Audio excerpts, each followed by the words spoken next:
नमस्कार, बहुत बहुत स्वागत है आप सभी का डीडी न्यूज के इस खास कार्यक्रम इस वक्त में। मैं हूं निखिल सिंह और क्या है इस वक्त की बड़ी खबरें जिनके बारे में विस्तार से जानने समझने को लेकर आपके मन में जिज्ञासा है।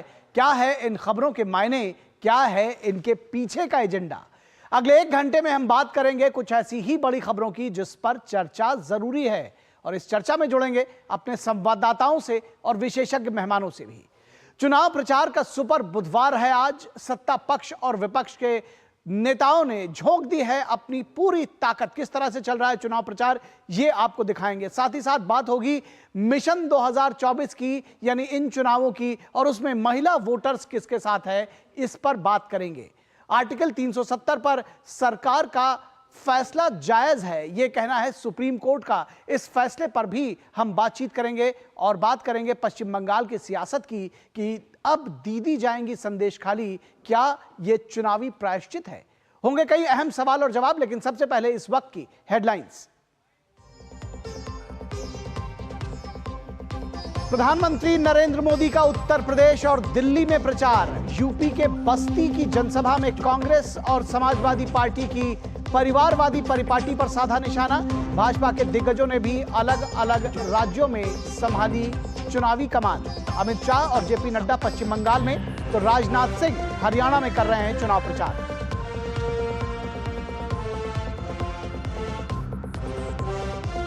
विपक्ष ने भी प्रचार में झोंकी पूरी ताकत। राहुल गांधी हरियाणा में करेंगे ताबड़तोड़ जनसभाएं। प्रियंका गांधी और मुख्यमंत्री चंपई सोरेन झारखंड में कर रहे हैं जनसभा। अखिलेश यादव यूपी में, तो तेजस्वी यादव बिहार में कर रहे हैं प्रचार।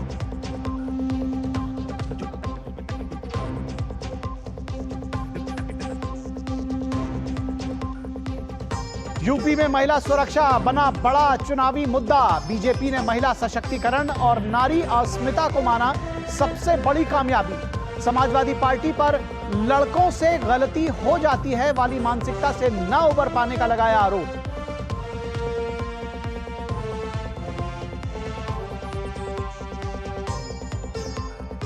स्वाति मालीवाल ने अपनी ही पार्टी आप पर उन्हें बदनाम करने का लगाया बड़ा आरोप। कहा निजी फोटो लीक कर बदनाम करने की जा रही है कोशिश। मारपीट के आरोपी विभव कुमार को मुंबई से वापस दिल्ली लाई दिल्ली पुलिस।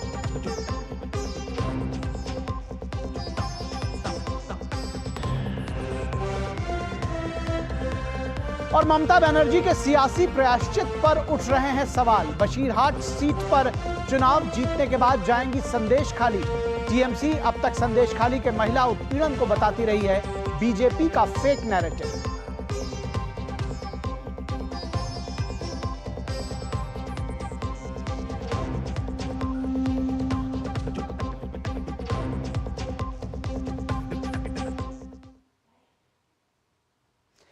तो चुनाव प्रचार का सुपर बुधवार है आज और हम इसी से इस वक्त की शुरुआत करेंगे और आपको बताएंगे कि किस तरह से चुनाव प्रचार चल रहा है, किस तरह से ताबड़तोड़ रैलियां चल रही है और इस भीषण गर्मी में किस तरह से सियासी तापमान जो है वो बढ़ा हुआ है। छठे और 7वें चरण के लिए राजनीतिक दलों का धुआंधार प्रचार जारी है और इसमें पक्ष और विपक्ष दोनों ही पूरे तन मन धन से लगे हुए हैं, कहा जाए तो गलत नहीं होगा। एनडीए की ओर से पीएम मोदी का धारदार चुनाव प्रचार जारी है और यूपी और दिल्ली में प्रधानमंत्री की आज रैलियां हैं। उत्तर प्रदेश के बस्ती में पीएम की रैली रही है और दिल्ली के द्वारका में शाम को पीएम की रैली होगी।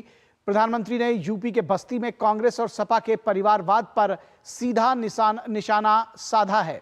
भाजपा के दिग्गजों ने भी अलग अलग राज्यों में संभाली है कमान। तमाम जो मुख्यमंत्री हैं बीजेपी के वो भी अपने अपने राज्यों में कमान संभाल रहे हैं। अमित शाह ने पश्चिम बंगाल के कांथी में जनसभा को संबोधित किया। पश्चिम बंगाल में हैं अमित शाह और कांथी में उन्होंने राज्य में बिगड़ी कानून व्यवस्था पर टीएमसी सरकार को निशाने पर लिया। अमित शाह ने टीएमसी सरकार को निशाने पर लिया। जेपी नड्डा आज पश्चिम बंगाल में वो भी रहेंगे और राजनाथ सिंह हरियाणा के चुनावी दौरे पर हैं।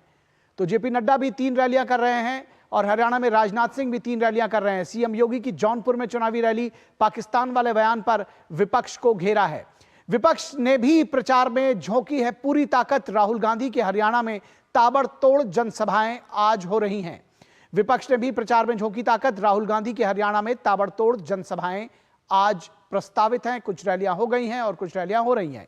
वहीं प्रियंका गांधी और मुख्यमंत्री चंपई सोरेन की झारखंड में संयुक्त जनसभा है।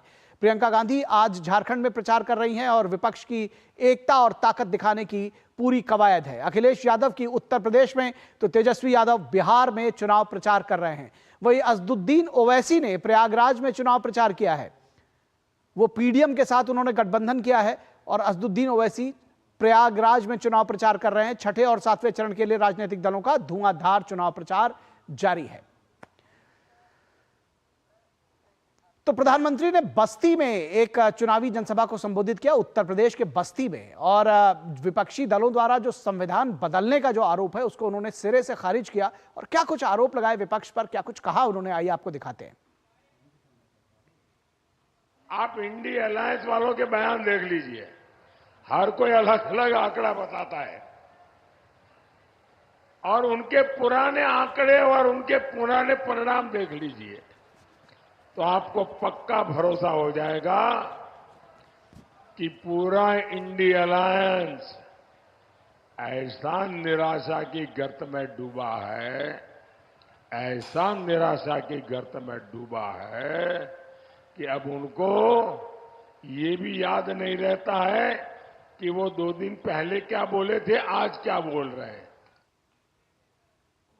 तो विपक्ष की ओर से भी धुआंधार चुनाव प्रचार जारी है। कांग्रेस के अध्यक्ष मल्लिकार्जुन खड़गे ने एक चुनावी सभा में क्या कुछ कहा, आइए आपको दिखाते हैं। ये जो है लड़ाई है, ये संविधान बचाने की लड़ाई है। इसमें सब कुछ है, सबके अधिकार है, फंडामेंटल राइट्स है, बुनियादी हक है और रिजर्वेशन के सारे चीजें हैं। इसको बचाने के लिए राहुल गांधी जी भी लड़ रहे हैं और आप तमाम लोग भी लड़ रहे हैं। और इस पूरी खबर पर बातचीत करने के लिए हमारे साथ हमारे संवाददाता मुकेश शुक्ला हरियाणा से, तो निशांत राय बस्ती से जुड़े हुए हैं। निशांत राय के पास हम चलेंगे, उससे पहले हम मुकेश शुक्ला के पास चलते हैं। मुकेश, हरियाणा में आज चुनाव प्रचार धुआंधार हो रहा है, राहुल गांधी भी हैं, राजनाथ सिंह भी हैं। क्या कुछ वोटर सोच रहे हैं, किस तरह से चुनाव प्रचार चल रहा है इस भीषण गर्मी में, किस तरह से सियासी तापमान बढ़ा हुआ है हरियाणा में? बिल्कुल निखिल, जिस तरह से चुनावी तापमान जो है वो हरियाणा में बढ़ा हुआ है, तमाम दिग्गज नेता इस समय धुआंधार रैलियां कर रहे हैं, प्रचार कर रहे हैं। अभी कुछ देर पहले हम महेंद्रगढ़ में मौजूद थे और दादरी के पास ये पूरा का पूरा जो रैली हुआ यहाँ पर चरखी दादरी के पास, और शानदार भीड़ वहां देखने को मिली। यानी लोग अपने अपने प्रत्याशियों को जिताने के लिए पहुंच रहे हैं, अपने बड़े नेताओं को सुनने के लिए पहुंच रहे हैं। कई बड़ी बातें राहुल गांधी ने यहाँ पर कई उन्होंने ऐलान किए कि अगर 4 तारीख को इंडिया गठबंधन की सरकार आती है तो वो क्या कुछ करके दिखाएंगे। और साथ ही साथ उन्होंने युवाओं को यहाँ पर कुछ लुभावने ऑफर दिए, जिसमें उन्होंने कहा कि यूनिवर्सिटी का जो भी पास आउट ग्रेजुएट होगा उसको पहली पक्की नौकरी दी जाएगी, 8,500 रुपए उनको स्टाइपेंड दिया जाएगा जब तक वो बेरोजगार रहेंगे। और साथ ही साथ 1 लाख रुपए जो है गरीब महिलाओं के खाते में तब तक दिया जाएगा जब तक वो गरीबों की श्रेणी में आते हैं। साथ ही साथ उन्होंने अग्निवीर को लेकर के फिर से यहाँ पर अटैक किया और उन्होंने कहा जैसे उनकी सरकार आएगी वो अग्निवीर की जो ये स्कीम है, पॉलिसी, उसको स्क्रैप कर देंगे। तो ये तमाम बातें वो कर रहे थे और वो बताने की कोशिश कर रहे थे कि कितना कुछ वो करने वाले हैं, आने वाले उनके जो प्लान है उनको कैसे एग्जीक्यूट करेंगे। लेकिन ये तब संभव होगा जब 4 तारीख को वोटों की गिनती शुरू होगी, किस कैंडिडेट को कितने वोट मिले ये तब देखना होगा। लेकिन वो आज यहाँ पर चुनावी प्रचार में काफी ज्यादा देर तक रुके, जनता के बीच में रहे। जी, एनडीए की तरफ से, बीजेपी की तरफ से भी लगातार चुनाव प्रचार किया जा रहा है। राजनाथ सिंह भी आज हरियाणा में है। ओवरऑल हरियाणा की जो पॉलिटिक्स है उसको भी समझने की कोशिश करेंगे। बीजेपी का एक बड़ा स्टेक जो है वो हरियाणा में है। अधिकांश सीटें पिछली बार बीजेपी ने जीती थी, इस बार चुनौती बड़ी है।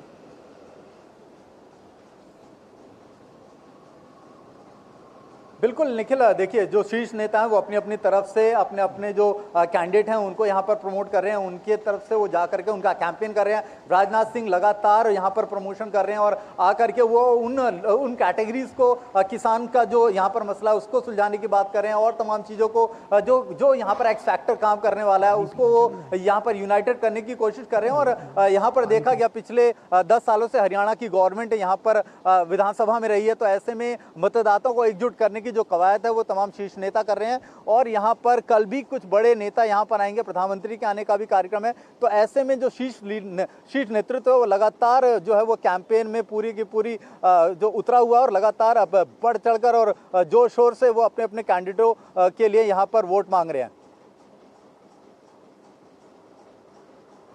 और हमारे साथ कुछ और संवाददाता जुड़ेंगे, हम आपको और भी अपडेट्स देते रहेंगे, लेकिन फिलहाल हरियाणा से आपका बहुत शुक्रिया इस तमाम बातचीत के लिए मुकेश। और हम दूसरे अपने संवाददाताओं के साथ भी जुड़ेंगे और इस बुलेटिन में और अपडेट्स आपको दिखाएंगे। मुकेश, आपका शुक्रिया। और रुकेंगे एक छोटे से ब्रेक के लिए। ब्रेक के बाद जब वापस लौटेंगे तो बताएंगे कि मिशन 2024 में महिला वोटर्स आखिर किसके साथ हैं। हर घर पाइप से पहुंचाएंगे सस्ती गैस, ये है मोदी की गारंटी। तुम्हें पता है इन्वेस्टर्स के लिए एक इन्वेस्टर प्रोटेक्शन फंड होता है IPF, लेकिन अगर तुम्हारा ट्रेड एक्सचेंज पर एग्जीक्यूट नहीं हुआ या फिर कोई गारंटीड रिटर्न्स वाली स्कीम है तो ये IPF आपकी मदद नहीं कर सकता है। और अगर आपका ब्रोकर ही डिफॉल्टर बन जाए तो फिर IPF आपको कॉम्पेंसेशन दिला सकता है। कहां से सीखा? NSE की साइट पर। सोच कर, समझ कर, इन्वेस्ट कर। स्वागत है आपका ब्रेक के बाद। और अब बात करेंगे मिशन 2024 में महिला वोटर्स किसके साथ हैं। महिला अस्मिता की बात हो रही है, महिला सुरक्षा की बात हो रही है और बात हो रही है कि ये जो आधी आबादी है आखिर वो किसके पक्ष पे जा रही है, किसका चुनाव वो करेगी।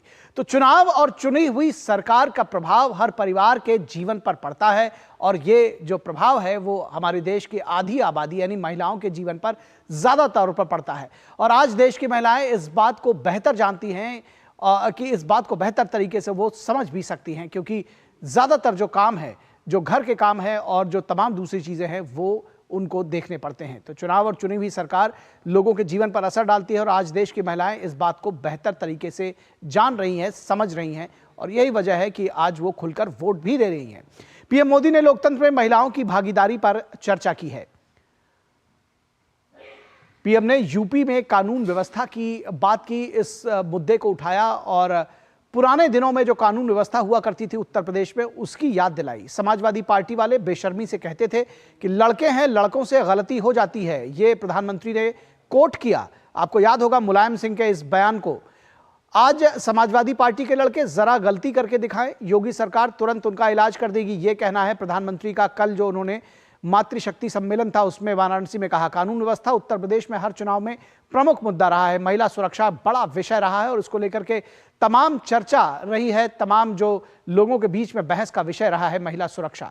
यूपी में लड़कियों के स्कूल ड्रॉप आउट में भारी कमी आई है और ये जो कमी है उसको महिला सुरक्षा से जोड़कर देखा जा रहा है। मोदी सरकार का दावा है कि बीते 10 वर्षों में हर योजना में महिलाओं को केंद्र में रखा गया है। एक के बाद एक जो भी योजना आई है उसमें महिलाओं को केंद्र में रखा गया है। प्रमुख लाभार्थी महिला रही है। महिला आरक्षण, महिला सशक्तिकरण को लेकर ऐतिहासिक फैसले लिए गए हैं और नारी अधिनियम जो है वो लागू किया गया, लेकिन इंडी गठबंधन में इसके विरोध की चर्चा भी सार्वजनिक रही है। ट्रिपल तलाक के नाम पर महिला प्रताड़ना कभी आम बात थी और ट्रिपल तलाक एक कलंक के तौर पर देखा जा रहा था समाज में, लेकिन उसको हटाने की कवायद किसी ने नहीं की थी। अब बीजेपी का दावा है कि पीएम फ्लैगशिप स्कीम्स बिना भेदभाव के प्रभावी हैं। दावा है कि इज्जत घर, उज्ज्वला, पीएम आवास योजनाएं गरीब परिवारों के जीवन में बड़ा बदलाव लेकर आई हैं। कांग्रेस पार्टी लाभार्थी के एक बड़े वोट बैंक में सेंध लगाने के लिए कई गारंटी स्कीम्स लेकर आई है। तमाम सारी गारंटी स्कीम्स लाई है। राहुल गांधी ने महिलाओं के अकाउंट में 1 लाख रुपए देने का वादा किया है और कहा है कि खटाखट हर महीने ये पैसा उनके अकाउंट में आएगा। खटाखट इकोनॉमी से गरीबी दूर करने का वादा करती है कांग्रेस पार्टी और राहुल गांधी। कांग्रेस पार्टी महिला आरक्षण का विरोध करती हुई दिखाई दी है, लेकिन महिलाओं को नौकरी में 50% आरक्षण का दावा करती है। तो यह बात समझने की जरूरत है कि किस तरह से ये जो विरोधाभास है वो सामने नजर आया है। बीजेपी का लक्ष्य 3 करोड़ लखपति दीदी बनाने का है। लखपति दीदी बनाने का एक एजेंडा और एक योजना चलाई है प्रधानमंत्री नरेंद्र मोदी की अगुवाई में सरकार ने। वहीं कांग्रेस उच्च पदों की सरकारी नौकरियों में महिलाओं को रखेगी, महिलाओं को देगी। आधी आबादी को लगभग हर पार्टी ने अपने घोषणा पत्र में जगह दी है, उनकी योजनाओं की बात कही है, उनके सशक्तिकरण की बात कही है। लेकिन मोदी सरकार को लेकर महिलाओं का उत्साह कम होगा, इसमें संदेह कम है, क्योंकि तमाम सारी जो योजनाएं हैं वो विमेन सेंट्रिक रही हैं। और समाजवादी पार्टी के लड़के उत्साहित हैं और जीत नजदीक से देख रहे हैं, ये अखिलेश यादव का दावा है। लेकिन ये लड़के पार्टी की रैलियों में जिस तरह से हुड़दंग मचा रहे हैं, ये तस्वीरें आपने देखी होंगी, ये जो हुड़दंग मचा रहे हैं उस पर सवाल जरूर उठते हैं। यह बताता है कि महिलाओं की भागीदारी बढ़ाने में इन पार्टियों की दिलचस्पी अभी कम है। तो निश्चित तौर पर ये जो दृश्य है वो कहीं ना कहीं जब अनुशासन की बात होती है और महिला सुरक्षा की बात होती है तो उस पर जरूर सवाल उठाएगी। फिलहाल प्रधानमंत्री नरेंद्र मोदी ने अपने संसदीय क्षेत्र वाराणसी में नारी शक्ति संवाद कार्यक्रम को संबोधित किया और कहा कि बीते 10 वर्षों में पहली बार सरकार की नीतियों से लेकर निर्णयों तक में केंद्र में महिलाएं आई हैं। क्या कहा पीएम ने, दिखाते हैं आपको। इंडी गठबंधन की मानसिकता ही महिला विरोधी है। इंडी गठबंधन वाले महिलाओं को आरक्षण का विरोध करते हैं। जहां इनकी सरकार आती है, महिलाओं का जीना दुभर हो जाता है। बनारस के लोग तो यूपी बिहार दोनों में रहे जंगल राज से परिचित है। सपा वाले कहते थे और बेशर्मी से कहते थे, लड़के हैं, लड़कों से तो गलती हो जाती है। आज सपा के लड़के जरा गलती करके दिखाएं, योगी जी की सरकार उनका वो हाल करेगी जो उन्होंने सोचा भी नहीं होगा। लड़के अब गलती करके दिखाएं, प्रधानमंत्री का यह दावा है और योगी सरकार उनका वो हाल करेगी जो उन्होंने सोचा भी नहीं होगा। फिलहाल कांग्रेस नेता राहुल गांधी ने एक जनसभा को संबोधित करते हुए कहा कि महिलाओं के हम एक नई योजना उनके लिए लेकर आ रहे हैं, जिसमें हम हर गरीब महिला को चिन्हित करेंगे और 1 लाख रुपए उनके खाते में डालेंगे, जो हर महीने उनके अकाउंट में आएंगे, खटाखट आएंगे और ये इकॉनमी खटाखट बदलेगी। देखिए क्या कहा राहुल गांधी ने। सारे गरीबों की लिस्ट बनेगी, हर परिवार में से एक महिला का नाम चुना जाएगा और उस महिला के बैंक अकाउंट में साल के 1 लाख रुपए डाल दिए जाएंगे। महीने के 8,500 रुपए हर महीना 1 तारीख को खटाखट खटाखट खटाखट खटाखट खटाखट। हम करोड़ों लोगों को लाखपति बनाने जा रहे हैं। और प्रधानमंत्री नरेंद्र मोदी ने भी इस पूरे विषय में इस चुनाव प्रचार के दौरान क्या कुछ कहा, हम आपको दिखाते हैं। मैं सपा कांग्रेस के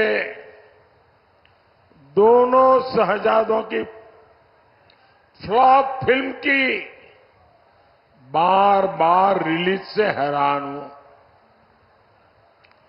ये दोनों शहजादे अब मिलकर अफवाह उड़ा रहे हैं।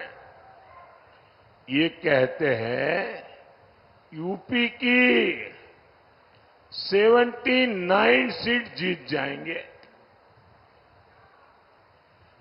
मैं पहले सुना करता था कि लोग दिन में सपने देखते हैं, मुझे अब पता चला दिन में सपना देखने का मतलब क्या होता है।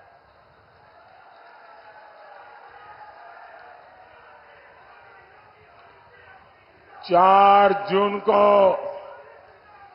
यूपी की जनता इनको नींद से जगाने वाली है और तब ये ठिकरा ईवीएम पर फोड़ेंगे। साथियों, सपा ने यूपी को केवल बदनामी दी थी। हमारी बहन बेटियों का घर से निकलना मुश्किल था। लोग जमीन खरीदने से डरते थे। जमीन खरीदी तो कोई न कोई माफिया कब्जा कर लेता था। आपको याद है ना, कैसे गुंडे माफिया सपा के मेहमान होते थे। दंगाइयों को स्पेशल प्रोटोकॉल मिलता था। आतंकवादियों को जेल से छोड़ने का फरमान जारी होता था। इसलिए मैं कहूंगा, इस चुनाव में ऐसी कोई गलती नहीं करनी है जिससे इन लोगों का हौसला बढ़े। तो महिला सुरक्षा को लेकर प्रधानमंत्री का दावा था और इस पूरी खबर पर, इस पूरे विमर्श पर बातचीत करने के लिए हमारे साथ 3 खास मेहमान जुड़े हुए हैं। उनसे आपका परिचय करा दें। हमारे साथ डॉक्टर कौशल कांत मिश्रा, जो कि बीजेपी के प्रवक्ता है, हमारे साथ जुड़े हुए हैं। कौशल कांत मिश्रा जी, बहुत स्वागत है। अशोक यादव जी को मैं देख पा रहा हूं, स्पोक्स पर्सन है समाजवादी पार्टी के, बहुत स्वागत है अशोक यादव जी आपका।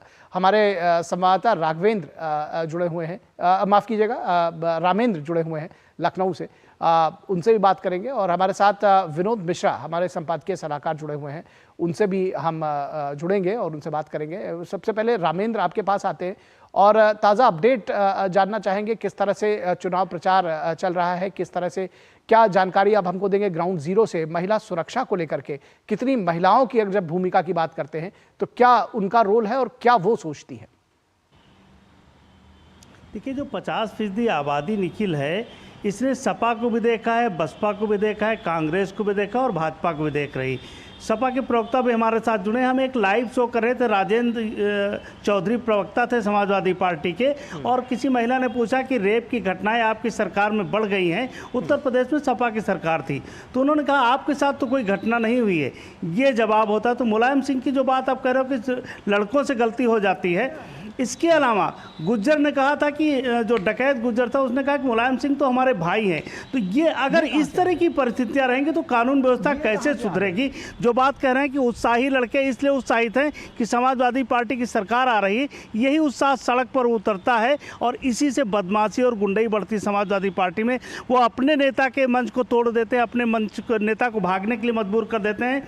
ये उत्साह नहीं है, इसको उत्साह नहीं कहते हैं। यही कानून व्यवस्था तोड़ती बाद में जाके। और यही इसीलिए जो महिला वोट है वो भारतीय जनता पार्टी को बेहतर मिलती है। पश्चिम से लेकर के पूरब तक महिलाओं का अधिकतर वोट भारतीय जनता पार्टी को पिछली बार भी मिला है, इस बार भी मिलने जा रहा है। बाद में जो बात प्रधानमंत्री कह रहे हैं कि ईवीएम का ठीकरा फोड़ेंगे, इसीलिए फोड़ेंगे कि महिलाएं वोट दे के आती। कानून व्यवस्था के ऊपर पश्चिम से शुरू हुआ है और महिलाओं ने कहा कि कानून व्यवस्था के नाम पर हम वोट दे रहे हैं। तो जाहिर है कि चरित्र चेहरा समाजवादी पार्टी को अगर इस वोट को पाना है तो वो बदलना होगा। ग्राउंड जीरो में जो पूर्वांचल में जहां अब मतदान होना है, वो विकास की धारा में पीछे छूटा हुआ प्रदेश का हिस्सा था। और वहाँ जिस तरीके से विकास की किरणें पहुंची, जिस तरह कानून व्यवस्था बेहतर हुई, जिस तरह माफियाओं का राज खत्म हुआ बिहार से लेकर और पूरब के पूरे हिस्सों में, गोरखपुर और बनारस में, वो वोट में बदलता दिख रहा है अभी तक की जो स्थिति है। निखिल जी जी जी जी जी आप हमारे साथ बने रहे। हम विनोद मिश्रा को जोड़ेंगे यहाँ पर। विनोद जी, ये जब हम बात करते हैं और बात होती है उत्तर प्रदेश में कानून व्यवस्था की, महिला सुरक्षा की, महिला अस्मिता की, किस तरह से देखते हैं ये जो इस बार का जो चुनाव है, इसमें बीजेपी लगातार इस बात का दावा कर रही है कि उसकी तमाम जो योजनाएं रही हैं उसके केंद्र में महिलाएं रही हैं। सुरक्षा का जो एक बड़ा जो एक असर दिखता था उत्तर प्रदेश में, वो अब कम से कम पॉजिटिव वे में दिखाई दे रहा है, ऐसा कहती है बीजेपी। क्या कहेंगे आप?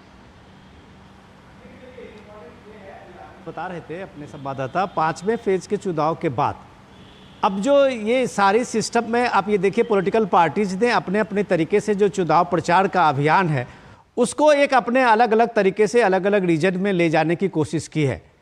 इसमें कोई दो मत नहीं है कि अब प्रधानमंत्री मोदी का फोकस पूरी तरह से यूपी में है, और यूपी में जब वो प्रचार करने के लिए आते हैं तो ये बात तो कम से कम वहाँ अपने मतदाताओं को और लोगों को याद दिलाने के लिए तो ज़रूरी है कि जब वो कानून व्यवस्था की बात करते हैं यूपी का, तो वो लड़के हैं और लड़के से गलतियां हो जाती है। ये तो वहाँ का एक मशहूर स्लोगन रहा करता था कभी, नेताजी के टाइम में सपा के उसमें उन्होंने कई बार ऐसी चर्चा में अपने बोलते रहे हैं।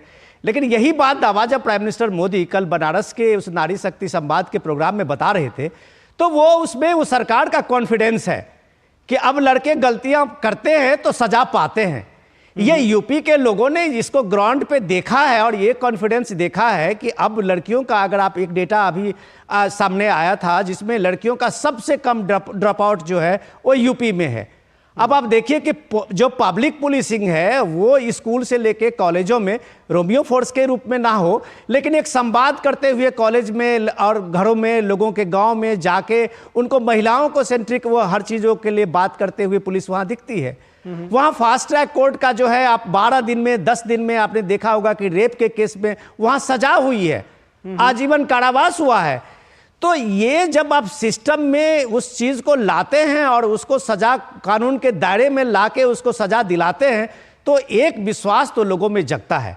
और जब अब मैं आपकी रिपोर्ट से आता हूं, जब आपने रिपोर्ट में बताए हुए थे कि इस लोकतंत्र में चुनी हुई सरकार का क्या प्रभाव पड़ता है, तो उसका सबसे ज्यादा अगर प्रभाव किसी पे पड़ता है तो परिवार और महिलाओं पे दिखता है। और महिलाएं इस बात को जानती हैं कि सरकारें का चुनाव का होने में और उनको चुनने में उनकी भागीदारी जो है कितना इंपॉर्टेंट है। ये आपने पिछले दौर में देखा है इलेक्शन में कि महिलाएं कितने बढ़ चढ़ कर हिस्सा लेती हैं। तो अब जबकि सारे पार्टियां ये मानने लगी हैं कि इस देश में महिलाएं और लाभार्थी जो है वो सबसे बड़ा वोट बैंक बन के उभरी है, तो आप देख रहे हैं कि राहुल गांधी का खटाखट इकोनॉमी वाला 1 लाख रुपए उनके पॉकेट में जा रहा है, या सपा का ही देखिए वो केजी से लेके पीजी तक का फ्री एजुकेशन की बात कर रही है। तो मेरा सिर्फ हम लोगों का सवाल सिर्फ आज का यही है कि ये सारे सिस्टम यूपी में पुलिसिंग, पुलिस फोर्स, थाने सब कुछ थे, कोर्ट, इसके बाद भी क्यों महिलाएं सुरक्षित अपने को नहीं महसूस कर रही थी? क्यों माता बहनें जो है 8-9 बजे के बाद घर से ऐसे फ्री होकर निकलना नहीं चाहती थी? तो ये जो सिस्टम आप उसी पुलिसिंग से करके दिखाया है, तो ये बात प्राइम मिनिस्टर मोदी का ये हक बनता है कि पब्लिक मीटिंग में वो बताएं कि अब लड़के गलती करेंगे तो योगी सरकार उनको उसी का हल जरूर देगी। ठीक है, इस बात का जवाब जो है अशोक यादव जी से ले लेते हैं। अशोक यादव जी, कहा जा रहा है कि अब लड़के गलती नहीं करते हैं। मुलायम सिंह का ये स्टेटमेंट बहुत फेमस हुआ, पता नहीं कितना आप लोगों के गले की हड्डी बना, लेकिन आज भी उसका राजनीतिक रूप से इस्तेमाल तो कम से कम किया ही जाता है, ये बताने के लिए कि महिलाएं कितनी असुरक्षित थी आप लोगों की जब सरकार थी, और अब महिला सुरक्षा पर बीजेपी के बड़े दावे हैं। देखिए, अभी हमारे मित्र कहते हैं लड़कों से गलतियां अब नहीं होती हैं, तो मैं इनको याद दिलाना चाहूंगा, बहुत दिन की बात नहीं, साल भर भी नहीं हुए, जो राज्यों के चुनाव चल रहे थे तो बीएचयू की घटना जो हुई, और उसमें भारतीय जनता पार्टी की जो आईटी सेल के 4 लड़कों ने जिस तरह से रेप करके उस बहन के साथ घटना को अंजाम दिया, वो कौन से लड़के थे? वो भाजपा आईटी सेल के लड़के थे ना, कोई बाहर से इंपोर्ट करके तो लड़कों को लाया नहीं गया था। उन लड़कों को क्या सजा मिली? उनको सजा यही मिली कि उनको चुनाव में 1 महीने के लिए दिया गया, जाओ बेटा चुनाव प्रचार करो, एंजॉय करो, जब प्रेशर आएगा मीडिया का तब तुम्हें अंदर कर लेंगे, फिर अंदर भी तुम्हारी खातिरदारी बढ़िया से होगी। ये लड़के कौन से लड़के हैं? देखिए, भारतीय जनता पार्टी और महिला उत्पीड़न ये चोली दामन का साथ है। जहां भाजपा वहीं महिला उत्पीड़न, जहां महिला उत्पीड़न वहीं भाजपा, बिल्कुल चोली दामन के साथ है। आपको याद होगा इसके पहले जो अभी डेटा की बात कर रहे थे, मैं एक डेटा आपको बता दूं, एनसीआरबी के डेटा, केंद्र सरकार के डेटा, गैंगरेप में यही योगी सरकार नंबर 1 का पे शुमार है। तो ये महिला उत्पीड़न है कि क्या है ये बता दें। दूसरी बात, बहुत सारे ऐसे हैं जो संत के भेष में भारतीय जनता पार्टी में महिला उत्पीड़न का काम किए हैं, उनके ऊपर क्या इनका स्टैंड है? कौन सा सजा मोदी जी देने के लिए उनके लिए प्लान किए हुए हैं? चाहे स्वामी चिन्मयानंद जी हों, संत के चोला में अपने छात्राओं का उत्पीड़न कर रहे थे, चाहे आसाराम जी हों जिनका पैर छूते थे यही भाजपा के शीर्ष नेतृत्व, चाहे राम रहीम हो। खैर आसाराम और राम रहीम तो खैर उत्तर प्रदेश में नहीं थे, लेकिन मैं समझ पा रहा हूं वो दरअसल परसेप्शन की बात कही जा रही। बात ये मुझे ऐसा लगता है कि कोई भी अशोक जी मुझे लगता है कोई भी, चाहे वो कांग्रेस हो, समाजवादी पार्टी हो, बीजेपी हो, कोई भी इस बात का दावा नहीं कर सकता कि आज के बाद से अपराध किसी भी राज्य में, कोई भी मुख्यमंत्री, कोई भी प्रधानमंत्री ये दावा नहीं कर सकता कि इसके बाद अपराध खत्म हो जाएगा। परसेप्शन की जो बात हो रही है कि महिलाएं अपने आप को सुरक्षित महसूस कर रही हैं, वो उनका ड्रॉप आउट स्कूल में वो हुआ है, वो अब स्कूल जा पा रही हैं, तो ये सारी चीजें जो है वो उनको सशक्त करने की बात हुई। तमाम योजनाओं को सेंटर में उनको रखना, अगर पैसा आएगा तो उनके खाते में जाएगा, मकान बनेगा तो उनके नाम से बनेगा, ये सारी चीजें बात इसकी हो रही है। देखिए, डीबीटीएल की स्कीम किसने लाई थी? डायरेक्ट जो बेनिफिट ट्रांसफर स्कीम की योजना जो मनमोहन सरकार की थी, ये कोई मोदी सरकार की योजना थी नहीं। और दूसरी बात, आपने तमाम बातें कही, दो बातें जो आपके लबोलुबाब दो बातें हैं। एक, आपने नारी उत्पीड़न, महिला उत्पीड़न की बात किया, तो जिसका मैंने जवाब दे दिया कि चोली दामन का साथ है भारतीय जनता पार्टी का, कुलभूषण सिंह से लेकर ब्रिजभूषण सिंह तक हर लोग। आप ये बताइए, ब्रिजभूषण सिंह जैसा जो नारी उत्पीड़न किया, उसने इंटरनेशनल लेवल पे भारत की थूथू हुई कि या नहीं हुई? आज ब्रिजभूषण शरण सिंह के बेटे को टिकट दे दिया गया। ब्रिजभूषण सिंह शरण सिंह के बचाव में पूरी मोदी सरकार चट्टान की तरह खड़ी नजर आई। मुझे लगता है कि आप लोगों को देखना चाहिए, लेकिन आप लोग देखने के लिए तैयार नहीं है। दूसरी बात देखिए, आपने कहा गुंडागर्दी की बात, आज जो एडीआर के डेटा की बात मैं कर लूं, 49% गुंडे और अपराधी इसी योगी सरकार में मंत्रिमंडल में शुमार है। आप रिपोर्ट उठा के देख लीजिए एडीआर की, 49% गुंडे मवाली योगी सरकार के मंत्रिमंडल की शोभा बढ़ा रहे हैं, बाबा जी का स्टैंड है इस पे, और 44% गुंडे और अपराधी मोदी सरकार की शोभा बढ़ा रहे हैं। भाई साहब, ये कहां से डेटा लेकर आए, मैं इसको क्रॉस चेक कर लूंगा, लेकिन फिर मैं उसी पर आता हूं कि जब परसेप्शन की बात होती है, जब योजनाओं की बात होती है, जब ये होता है कि उनको कौन सशक्त बना रहा है, तब उसी का तो दावा बीजेपी कर रही है, और वो दावा आप लोग नहीं कर पा रहे हैं। क्योंकि आप जिस तरह से देख रहे हैं, आप देखिए अशोक जी, मैं आपके पास आऊंगा, मुझे डॉक्टर कौशल कांत के पास भी जाना है, लेकिन जिस तरह से मंच पर जो हुड़दंग मच रहा है, इमेज किसकी टार्निश हो रही है उसमें, ये तो आप लोगों को समझना है। कौशल कांत जी, अशोक जी ने बड़े गंभीर आरोप लगाए और कहा कि चोली दामन का साथ है बीजेपी का और महिला उत्पीड़न का, और आप जो दावे कर रहे हैं वो निराधार है। इन्होंने 3-4 पॉइंट बताया, मैं पॉइंटेड रिप्लाई देता हूं। इन्होंने बीएचयू की बात की, मैं खुद काशी में हूं, इनका जो स्टेटमेंट है वो प्रचार करें वो गलत है, मिस इन्फॉर्मेशन फैला रहे हैं। आंकड़े जो एनसीआरबी में रेप के नंबर्स की बात कर रहे हैं, उत्तर प्रदेश पूरे भारतवर्ष का 22 करोड़ की आबादी वाला सबसे बड़ा देश है। अगर पॉपुलेशन वर्सेस रेप देखेंगे तो उत्तर प्रदेश में जो नेशनल एवरेज है उससे कम है। तीसरी बात, इन्होंने कुछ नाम लिए और नाम लेकर के उनके बात की, तो मैं बता देता हूं, उनके सबके ऊपर ब्रिजभूषण जी की बात हो रही है, बार बार बात हो रही है, और उनके बारे में कहा जा रहा, तो उनके ऊपर कोर्ट कार्रवाई करे, आरोप फिक्स हो गए हैं। तो ये कहना कि कानून काम नहीं कर रहा, वो सब कुछ काम कर रहा है। अब मैं कुछ आंकड़े देता हूं जो सच्चाई बताते हैं। आज 120 सालों के बाद पहली बार सेक्स रेशियो इंप्रूव हुआ है, और वो इंप्रूव होकर के 1000 पुरुष पे 1020 महिलाएं हुई हैं। ये जब तक पॉलिटिकल विल नहीं होती नहीं पॉसिबल है। दूसरा आंकड़ा देता हूं, अभी तक आजाद भारत के इतिहास में महिला और बाल विकास मंत्रालय का जो बजट होता है वो अभी तक का हाईएस्ट है, 2.23 लाख करोड़, लगभग 1% जीडीपी से कम है। ये दो चीजें ऐसी हैं जो बताती हैं कि किसकी पॉलिटिकल विल कैसी है। और कुछ पॉलिटिकल विल के एग्जाम्पल दे देता हूं। महिला आरक्षण की बात हर आदमी कहता था, राजीव गांधी जी एक बार लाने की कोशिश किए थे, वो बिल मुलायम सिंह जी और दूसरे कुछ नेता थे उनकी वजह से गिर गया, और उसी में सोनिया जी का स्टेटमेंट है कि हमारी अपनी पार्टी के नेता ही महिला आरक्षण नहीं चाहते हैं, इसलिए बिल पास नहीं हो सकता। उसी तरफ बीजेपी की पॉलिटिकल विल बताता हूं। 1998, 1999, 2002 में अटल बिहारी जी की गवर्नमेंट थी, 3 बार वो महिला आरक्षण बिल लाए। 2003 में 2 बार महिला आरक्षण बिल लाए। टोटल 5 बार भारतीय जनता पार्टी के आंकड़े ये कहते हैं कि महिला की तरफ हमारा कितना ध्यान रहा है। ये सब फैक्चुअल पोजीशन है, यहां कोई राजनीतिक भाषण देने नहीं आया। आप ये देखिए, जो शौचालय बनाए गए, 12 करोड़ शौचालय बने, किसके लिए बने? इज्जत घर महिलाओं के लिए बने। 4.5 लाख गांव आज ओपन फील्ड डेफिकेशन से फ्री हो चुके हैं। उज्ज्वला योजना में सबसे ज्यादा गैस का कनेक्शन 12 करोड़ लोगों को दिया गया, ये आंकड़ा कहता है। जल जीवन मिशन में 13.28 करोड़ घरों में नल से जल पहुंचा, ये आंकड़ा कहता है। नारी शक्ति वंदन अधिनियम आया, बेटी बचाओ बेटी पढ़ाओ योजना आई, महिलाओं को 33% आरक्षण दिया गया, सेना में महिलाओं को परमानेंट कमीशन। ये कोई मैं भाषण नहीं दे रहा हूं, ये फैक्चुअल पोजीशन है। तो जनता को और महिला को अब बेवकूफ बनाने की जरूरत नहीं है। वो सरकार चली गई है जो ये कहती है लड़कों से लड़के हैं, लड़कों से गलती हो जाती है।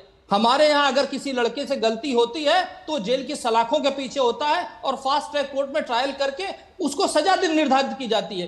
केवल समाजवादी पार्टी के प्रवक्ता आकर के राजनीतिक भाषण इस देने की कोशिश कर रहे हैं, डीडी न्यूज का इस्तेमाल करके।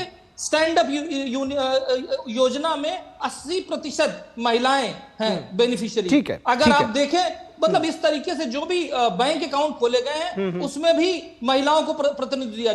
जो मोदी जी के घर की योजना है उसमें भी महिलाओं के नाम से घर बनाया जा रहा है। तो ये वो फैक्चुअल पोजीशन है जो हमारी सरकार ने की है मोदी जी के नेतृत्व में। और जो कल का प्रोग्राम हुआ था बीएचयू का, आज तक किसी राजनीतिक दल के किसी नेता में केवल महिला वाला इतना बड़ा आयोजन कभी नहीं किया। आप चेक कर सकते हैं फैक्चुअल पोजीशन, किसी प्रधानमंत्री ने केवल महिलाओं के लिए, जिसमें हजारों महिलाएं काशी में आई और उन्होंने प्रधानमंत्री जी का सम्मान किया। तो ये सम्मान छीना नहीं जा सकता। ठीक है, सम्मान आपका पॉइंट आ दिया गया, जाता है और मिलता है। कौशल कांत जी, आपका पॉइंट आ गया। यहां पर हम जब अपने अपने दावे सभी लोग कर रहे हैं तो ऐसे में कुछ दिखाते हैं तस्वीरें और कुछ बातें महिलाओं की कि वो क्या कुछ कह रही हैं।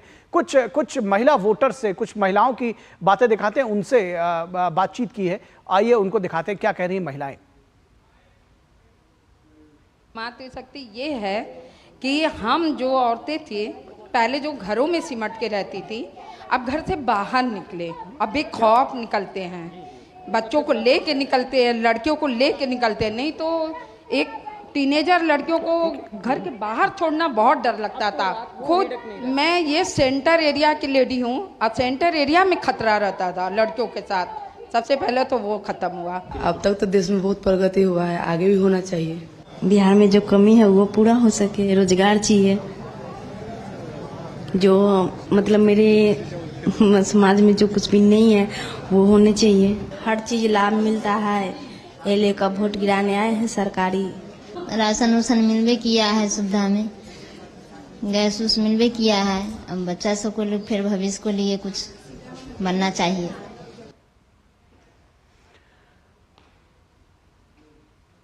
तो महिलाओं की बात आप सभी ने सुना कि किस तरह से सुरक्षा की बात कर रही है। विनोद जी, आपके पास आऊंगा और हम चारों से पहले रिक्वेस्ट करेंगे कि समय हमारे पास बहुत कम है, इसलिए मैं चाहूंगा कि एक एक दो दो सेंटेंस में अपनी बातें खत्म करें। विनोद जी, महिलाओं की बात आपने सुनी, किस तरह से चुनावी विमर्श में ये एक ये मुद्दा है, एक बड़ा मुद्दा होगा। निखिल, मैं आपके इसी जो आपने अभी साउंड बाइट सुनाया है महिलाओं का, मैं उसी बात पे आता हूँ कि देखिए लोकतंत्र में सबसे बड़ी चीज़ जो परसेप्शन की बात, तो ये सियासतदान लोग बैठे हुए हैं अपनी अपनी बात करेंगे, लेकिन जीवन में सरकार की योजनाएं और सरकार से किसी के जीवन में परिवर्तन आता है और उस जीवन में परिवर्तन के साथ साथ अगर उसके जीवन में बदलाव आता है तो डेफिनेटली एक बात इसका एक्नॉलेजमेंट वोटर्स देते हुए दिखते हैं। और ये एक्नॉलेजमेंट जब आप देखते हैं कि वो वोटर्स के रूप में जो महिलाएं आप पिछले 10-12 साल पहले की जो देखिए उसकी तादाद लगभग कम हुआ करती थी, इस तरह से महिला वोटरों का जो उत्साह था, आज जो जीवन में ये बदलाव है, ये उनके जीवन के बदलाव को ये रेखांकित करते हुए जब मतदाताओं में आप देखते हैं महिलाओं और पुरुषों की तुलना में, तब आपको ये साफ साफ दिखाई देता था कि व्यक्तिगत जीवन में क्या बदलाव हुए। तो एक इज्जत घर के ही रूप में ले लीजिए कि जो महिलाएं व्यक्तिगत रूप से उनको महसूस किया होगा कि उनको शौच जाने के लिए किस तरह की वो बाधाएं थी और किस तरह की वो सारी चीजें उनको झेलनी पड़ी थी। उनके घर में शौचालय आए, उनके घर में उज्ज्वला स्कीम से गैस आया, उनके घर में नल का जल आया और ये सारे उनके संघर्ष को कम किया है। एक एक जगह पे जो पानी लाने के लिए कई महिलाओं को इस तरह से एक तरह से डिप्यूट किया जाता था, 2-3 महिलाओं को, तो उनके और जीवन इस में तरह बड़ा का आप परिवर्तन देखिए आया, वो ठीक है। इसके समय ये घर का अगर उनको प्राइम मिनिस्टर का ये आयुष्मान कार्ड मिला तो एक ये सारी चीजें परिवार को एक तरह से खड़ा करने में और उनको एक हौसला देने में जब महिलाएं देखती है कि इतनी सारी योजनाएं से उनको नवाजा गया है तो जाहिर सी है कि वो एक कृतज्ञता जाहिर करने वो महिला वोटर्स जिसको आप लाभार्थी वोट बैंक कहते हैं वो डेफिनेटली इस दौर में एक बड़ी मजबूत वोट बैंक। ठीक है, रामेंद्र, मैं आपसे समझना चाहूंगा कि जब जिस तरह से आप देख रहे हैं कि समाजवादी पार्टी के एक के बाद एक जो चुनावी जनसभाएं हैं उसमें जिस तरह से हुड़दंग हो रहा है, क्या ये महिला वोटर्स के मन में किसी तरह का डर पैदा करता है? मैं बहुत जल्दी से आपको रेफरेंस देना चाहूंगा कि ये जो जनसभाएं की ही बात नहीं है, बल्कि इसके पहले चाहे जब मुलायम सिंह ने शपथ ग्रहण किया था, आपको याद होगा राज्यपाल को सुरक्षा में एस्कॉर्ट करके ले जाना पड़ा था। 2022 में जब अखिलेश यादव ने लिया था तो उसी तरह से हुड़दंग हुआ था। तो क्या ये कहीं डराता है महिलाओं को, आपको लगता है? देखिए निखिल, ये केवल महिलाओं को नहीं डराता, पूरे उत्तर प्रदेश को डराता है। उनकी गुंडई, इनकी बदमाशी सड़क पर इनकी सरकार में देख चुके हैं लोग किस तरीके से। आप सोचिए कि समाजवादी पार्टी की जब रैलियां होती तो लोग भूजा वाले और ठेला वाले वहाँ ठेला नहीं लगाते हैं, उनको पता है कि पैसा नहीं मिलेगा, लूट जाएगा। तो इनकी जो बदमाशी है, इनका जो नैतिक आचरण है वो इस तरीके का है, तो पूरा उत्तर प्रदेश डरता है, केवल महिलाएं नहीं। इसीलिए आपको दिखता होगा कि हाइप चुनाव में, पिछले 5 चुनाव में अखिलेश यादव हाइप बनाते हैं, ये गठबंधन हो गया, वो गठबंधन हो गया, और जब परिणाम आता है तो क्या होता है आप उसको भी देख रहे हो। तो ये परिस्थितियां हैं, तो ये पूरे उत्तर प्रदेश को, देश को डराता है। अशोक यादव किस तरह से इस चीज से निपटेंगे, क्योंकि ये एक बड़ा नैरेटिव गढ़ता है, एक बड़ी जिसको कहते हैं कि फिगर बनाता है आपके खिलाफ, आपकी पार्टी के खिलाफ। देखिए, पहली बात की जो हुड़दंग की बात आप कर रहे हैं, ये हुड़दंग इस शासन प्रशासन के द्वारा रचित था हुड़दंग। इसकी वानगी मैं आपको बताऊं, जो कल राष्ट्रीय ध्वज की रैली थी फूलपुर में, उसमें पुलिस ने बिना मतलब को पहले लाठीचार्ज किया कार्यकर्ताओं के ऊपर। लाठीचार्ज से उद्वेलित होकर के कार्यकर्ता भागना शुरू किए, कुर्सियां फेंकना शुरू किए। ठीक है, मैं बीच में एक सेकंड के लिए आपको रोकूंगा और अपने प्रोड्यूसर से रिक्वेस्ट करूंगा कि वो विजुअल्स चलाएं। जी चलिए, वो दर्शक देखते रहेंगे कि किस तरह से खंबे पर चढ़े हुए, लाउड स्पीकर पर चढ़े हुए पुलिस ने ठेल कर उनको थोड़ी ऊपर किया होगा। चलिए अपनी बात आप रखिए।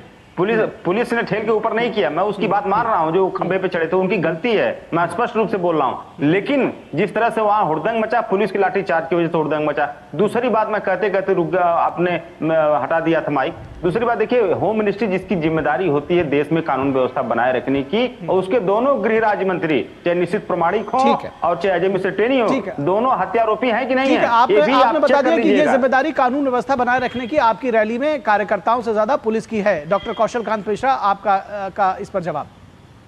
देखिए, हमारे लिए नारी का सम्मान कोई पॉलिटिकल मुद्दा नहीं है, हमारे लिए आत्मा का विषय है। यत् नार्यस्य पूजन्ते रमन्ते तत्र देवता, यत्रैवतास्तु न पूजन्ते सर्वस्था फला क्रिया। तो ये हमारे यहाँ कोई राजनीतिक विषय नहीं है, ये हमारी आस्था का पाठ है, हमारे संस्कार भारतीय जनता पार्टी ने दिया। और 2-3 इवेंट बता करके बात खत्म करूंगा। आपको याद होगा जब लालकृष्ण आडवाणी जी थे और ये जब बिल लाए थे, तो सुरेंद्र यादव एक होते थे जिन्होंने इस बिल को फाड़ करके फेंक दिया था। ये बात है 1998 या 1999 की। लालू यादव और मुलायम सिंह यादव और शरद यादव जी, अब 2 लोग नहीं है बट जो उनके नाम पे है वो है, उन्होंने देवगौड़ा में 81वें संविधान संशोधन जब पेश किया गया था महिला आरक्षण का, इन्होंने खुल करके विरोध किया था। यहां तक कि एक नेता ने तो ये कहा था, शरद यादव जी ने कहा था कि अगर ये बिल पास हुआ तो मैं जहर खा के जान दे दूंगा। और एक नेता ने तो ये कहा था कि ये परकटी महिलाओं की, मतलब इस तरह के अपशब्द यूज किए गए थे। तो जो विपक्ष के या इंडी गठबंधन के जो भी आज के सहयोगी दल हैं, चाहे वो समाजवादी पार्टी हो, चाहे वो कांग्रेस हो, जिसमें सोनिया गांधी खुद कहती हमारे नेता ही नहीं चाहते थे, और चाहे आरजेडी हो, चाहे ममता बनर्जी तक ने वॉकआउट कर दिया था। तो ये जो इंडी गठबंधन वाले लोग हैं, ये केवल दिखावे की पॉलिटिक्स कर रहे हैं। भारतीय जनता पार्टी, चलिए महिलाएं भी, हमारे पास समय बस इतना ही है डॉक्टर कौशल, समय बस इतना ही है। आप सभी लोगों का बहुत शुक्रिया, अशोक यादव जी का, कौशल जी का, और रामेंद्र का, और विनोद मिश्रा जी का।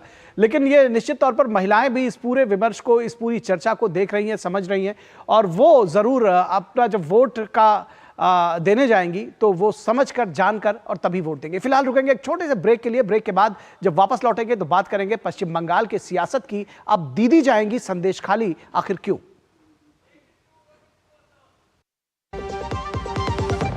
जारी रहेगी भ्रष्टाचार के खिलाफ जीरो टॉलरेंस की नीति, ये है मोदी की गारंटी।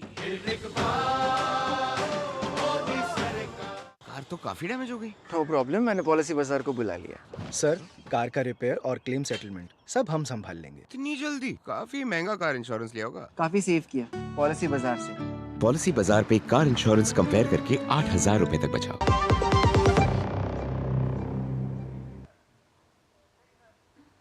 ब्रेक के बाद एक बार फिर आप सभी का स्वागत है। और अब दीदी जाएंगी संदेश खाली। ममता दीदी संदेश खाली की राह पर है, आखिर क्यों? ये एक बड़ा सवाल है। और उन्होंने कहा है कि पश्चिम बंगाल की कुछ महत्वपूर्ण सीटों की अगर बात करें तो उसमें बशीरहाट की संसदीय क्षेत्र जो है वो इस बार बेहद खास है। संदेश खाली की बहुचर्चित घटनाओं की एक पीड़िता रेखा पात्रा बीजेपी टिकट से बशीरहाट से चुनाव लड़ रही हैं, तो ये सीट बेहद महत्वपूर्ण बन जाती है। ये जो विजुअल्स आप देख रहे हैं ये अपने आप में बहुत कुछ कहानी कहते हैं। संदेश खाली के बहुचर्चित घटनाओं में से एक पीड़िता रेखा पात्रा बीजेपी के टिकट से बशीरहाट से चुनाव लड़ रही हैं, और वो इस पूरी जो प्रकरण रहा है उसकी वो एक पीड़िता रही है। रेखा पात्रा ने पूरे देश का ध्यान पश्चिम बंगाल के एक पिछड़े गांव की ओर खींचा। दबंगों और माफियाओं से जूझती महिलाएं सरकार को घुटनों पर ले आती हैं। और ये दृश्य आपने जो देखा, वो महिलाएं आप देख रहे हैं कि किस तरह से वो अपने गांव की सुरक्षा करने के लिए तैनात है। ममता बनर्जी को कहना पड़ा है कि जीतने के बाद एक बार संदेश खाली जाऊंगी। वो कहती हैं कि बशीरहाट जीतने के बाद एक बार संदेश खाली जाऊंगी।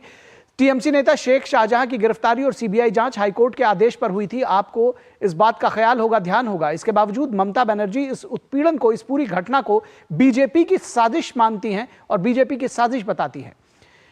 वहीं ममता बनर्जी का कहना है कि हाजी नूरुल जो कि बशीरहाट से प्रत्याशी है, उनके जीतने के साथ वो सबसे पहले संदेश खाली जाएंगी। दर्जनों महिलाओं ने रेप और उत्पीड़न का मुकदमा इन माफियाओं के खिलाफ, इन गुंडों के खिलाफ दर्ज कराया है और हाईकोर्ट के आदेश के बाद दर्ज कराया है। पीएम मोदी रेखा पात्रा को शक्ति स्वरूपा मानते हैं और उनका कहना है कि जिस तरह से ये महिलाएं संघर्ष कर रही हैं, ये शक्ति स्वरूपा है और रेखा पात्रा शक्ति स्वरूपा है। ममता बनर्जी को एहसास है कि रेखा पात्रा एक गरीब महिला है जिसका पति आज भी मजदूरी करता है, लेकिन उसके संघर्ष को यहां लोगों ने अपना संघर्ष मान लिया है, अपना संघर्ष बना दिया है। यह बड़ा सवाल है। तो पश्चिम बंगाल की मुख्यमंत्री ममता बनर्जी ने क्या कुछ कहा, आइए हम आपको दिखाते हैं। तो ममता बनर्जी ने क्या कुछ कहा इस पूरे प्रकरण पर, आइए आपको दिखाते हैं। বসিরহাটে হাজি নুরুল যেদিন জিতবে তার কয়েকদিনের মধ্যে আমার প্রথম ভিজিট এবার সন্দেশখালী হবে। তার কারণ আমি আপনাদের দেখতে যাব।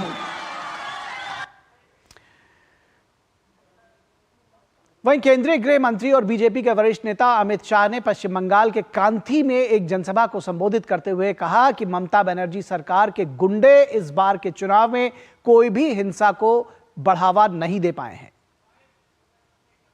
ये बंगाल में पॉलिटिकल हिंसा ने लोकतंत्र को लगभग समाप्त कर दिया। पंचायत के चुनाव होते हैं, 200 से ज्यादा लोग मारे जाते हैं, मगर कांथी वालों इस बार मत डरना, 5 चरण हुए, ममता के गुंडे किसी का बाल भी बांका नहीं कर पाए हैं। और बशीरहाट में चुनाव प्रचार के दौरान भाजपा की लोकसभा प्रत्याशी रेखा पात्रा ने कहा कि महिलाओं के साथ जो अत्याचार हो रहे हैं वो समाप्त होने चाहिए और उनका वक्त आ गया है। तो माँ बहन के ऊपर अत्याचार हुआ, वही आंदोलन से माँ बहन के ऊपर झूठा केसेस लगा रही है। थाने से पुलिस प्रशासन जाके रात के अंधेरे में 2 बजे, 1 बजे, 3 बजे जाके उनके ऊपर हमला करे, घर की ताला तोड़ के उनकी घर में घुस के उनको मारती है, उनकी बच्चे के ऊपर अत्याचार करती है। ये जल्दी से जल्दी रुकवा दी जाए। और इस पूरी खबर पर बातचीत करने के लिए हमारे साथ हमारे संवाददाता प्रसेनजीत बख्शी कोलकाता से जुड़े हुए हैं। प्रसेनजीत, सीधा सवाल आपसे, ये जो ममता बनर्जी संदेश खाली जाने की बात कर रही है, क्या सियासत है इसमें? उनको एहसास हो रहा है कि उनका वहां जाना जरूरी है और अब डैमेज कंट्रोल की ये एक पूरी कवायद है, आपको लगता है? नहीं, देखिए निखिल, महिला पीड़ित है। ममता बनर्जी बंगाल की मुख्यमंत्री है और उस महिलाओं को या महिला की सिर पे हाथ रखने के लिए किसी भी मुख्यमंत्री को पहुंचना जरूरी था।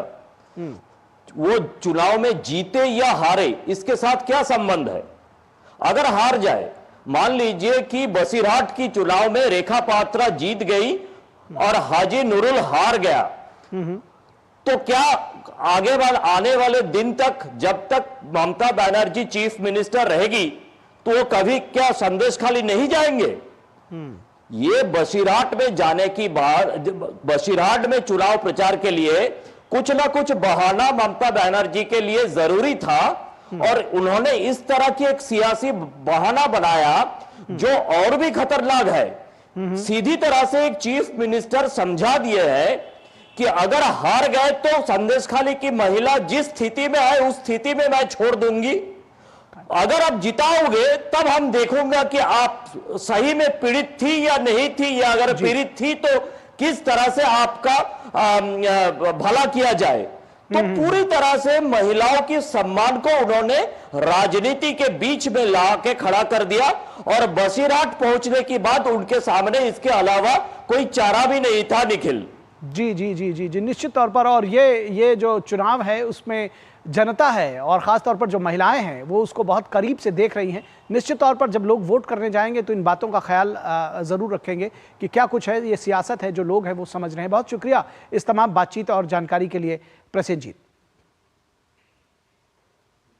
और रुकेंगे एक छोटे से ब्रेक के लिए। ब्रेक के बाद जब वापस लौटेंगे तो आपको बताएंगे कि सुप्रीम कोर्ट ने अनुच्छेद 370 को सही ठहराया है। कितना बड़ा फैसला रहा है इसकी समीक्षा करेंगे। रुकेंगे एक ब्रेक के लिए।